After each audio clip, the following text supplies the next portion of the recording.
Hi there, I'm Sipka, and this is the Apatros Review. Now, in my previous episode, I took a look at a bloody South African espionage thriller called Funeral for an Assassin. Actually, it's mostly a political thriller, but had espionage elements in it, basically. It wasn't a very good film, but now in this one, I take a look at a film that was made in the opposite end of the world, made by Israel, Italy, and West Germany. This film was theatrically released in Italy on the 10th of August 1978 and in West Germany on the 27th of April 1979. The film, from its German title, is known as Agents Do Not Know Tears. But in English, it's known as the Uranian Conspiracy. There are a lot of conspiracy movies back then. Now, this was directed by Gianfranco Baidanello and Menahem Golan. Yes, Menahem Golan, one of the two guys who formed Canon Films. Yeah, you know, Golan Globus. It was written by David Paulson, Danielle Sangiorgi, and August Rieger, from a story made by Yahusha Ben Parat, and produced by Francesco Corti and Menahem Golan. And by the way, guess who does the photography here? Adam Greenberg, the same guy who did the photography on The Terminator. I'm serious, look it up. Now, the cast includes Fabio Testi and Janet Agren. Janet Agren being that Swedish bombshell who has appeared in quite a few classic Italian films, from City of the Living Dead from Lucio Fulci, and that crazy guilty pleasure of mine, Hands of Steel. You know, the Italian Terminator, the Italian arm wrestling Terminator. You know, in my previous video I mentioned Cyborg Cop. Well, if you watch Cyborg Cop and Hands of Steel together, you get one hell of a double feature. Hands of Steel feels like it's fueled by what, early 1980s Italian cocaine magic?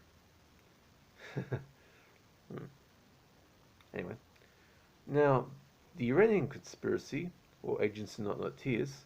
Actually, Uranian Conspiracy is pretty much a rather flippantly non-creative title. This was an early directorial effort by Menahem Golan, one of the pair of producers who formed the legendary Canon Films in the 1980s. Now, this film is a pretty dull and stupidly plotted propaganda exercise for the then young state of Israel and its formidable spy agency Mossad. Now, before I go on, I should make it very clear that I don't have any issues whatsoever with Israel or its people. They're good people.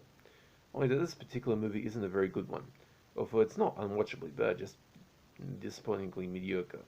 With a little more narrative polish, it could be somewhat decent.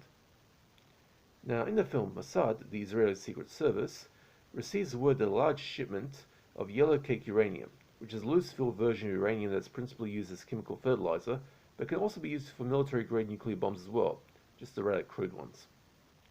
Now, this shipment has been bought by a mysterious client who purchased the stock for double the price. Dan, a Mossad agent, and his Italian mercenary buddy Renzo, who he recruits for this mission after busting in on Renzo's one-night stand. Could you wait for at least 2 years and 2 minutes?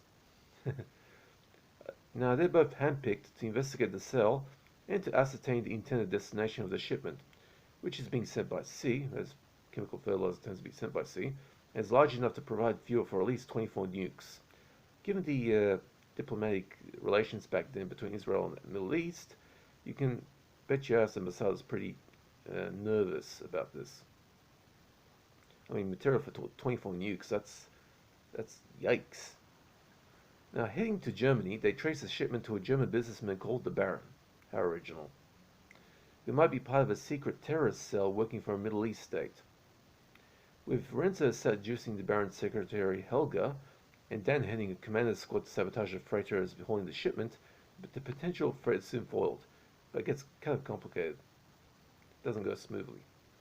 Now, given that Mossad has had a well-known history of conducting aggressive operations in other countries to either combat threats to its existence, or to hunt down every last surviving German nationalist war criminal, an objective that is pretty much now retired due to the fact that all their targets are over dead in prison, considering that World War II ended, what, a long time ago?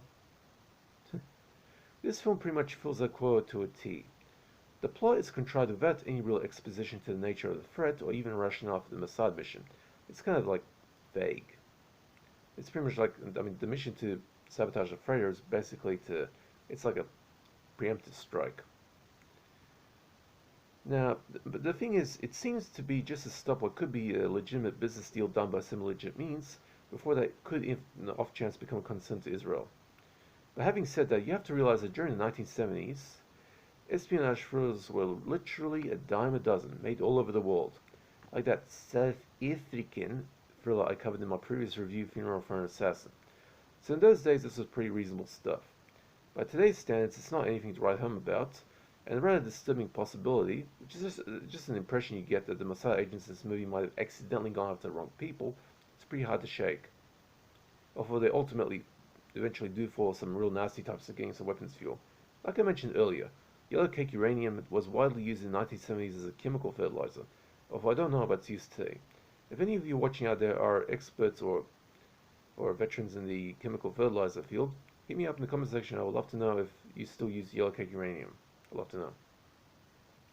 Also, I don't do requests, but if you have any questions about TVs or films in general, just hit me up in the comment section. I'll be happy to answer. Now, the short take out of this is, unless you're an Israeli or a fan of this kind of second-rate spy thriller, the film is pretty much a miss. As such, this film rests on a D+, 3 out of 10. It's a disappointingly mediocre film. By the way, the thumbnail for this video is a scan of a VHS cover from Paragon Video, which, in this release, dates from 1985. The film is currently in the public domain, and you can even find it on YouTube. Actually, before this review I checked. There is a print of this film on YouTube, so you can look it up. Now, for gore nudity. Not really any gore, but no, there's no gore in it. But some African dancers bared their racks during a dance number in one of those nightclubs, along with Fabio Tessi's one-night stand in her sweet ass, while legendary Swedish bombshell Janet Agren shows off one of her boobs halfway through the film. Like I mentioned, this film is in the public domain. Okay, hope you guys enjoyed that. Agents Do Not Know Tears, aka the Uranium Conspiracy, sits on a D+, 3 out of 10. It's disappointingly mediocre.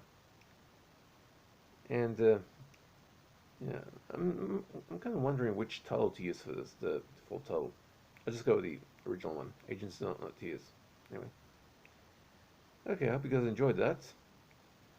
Now, I've got a few horror films coming up in the future, and plus I'm also going to revisit the Monogram 9.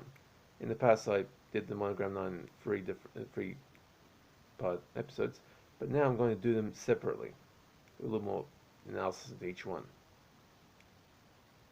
Okay, hope you guys enjoyed that. Take it easy and see ya.